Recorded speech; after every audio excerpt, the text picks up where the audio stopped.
to be private, but they went public about Israeli Prime Minister Benjamin Netanyahu.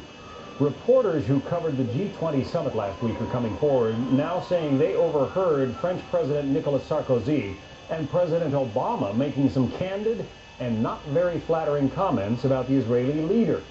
Let's get some reaction from Jerusalem. Our own Leland Vittert is there now. Leland?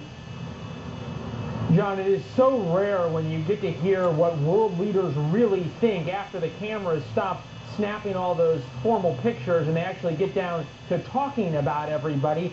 French President Sarkozy called the Israeli Prime Minister a liar, and then President Obama said, well, if you think it's tiring to deal with him and you're fed up with dealing with him, I have to deal with him every day.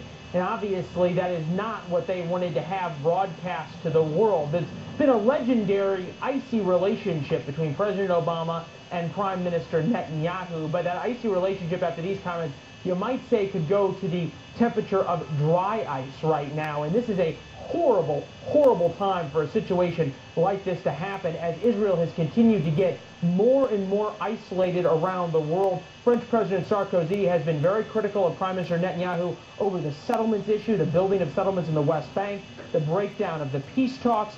And Israel is also becoming more isolated even within the European Union. The German chancellor canceled a visit here, saying that Prime Minister Netanyahu was untrustworthy as someone to deal with in this kind of situation. Where do we go from here? Remember, the past week, John, we've been talking about the possibility of an Israeli strike on Iran. What you need to have in that kind of situation is a coordination where world leaders, the Prime Minister of Israel, the President of the United States, the President of France, can all talk candidly, openly, and hopefully at least trust each other to tell the truth. And from this situation, you get the feeling they don't trust each other. As for the Israeli Prime Minister, I talked to his office earlier today. They're not extending out any olive branches. They're also not adding any fuel to the fire. They're simply here saying no comment and let the chips fall where they may. Back to you. Those unvarnished comments, pretty interesting to hear.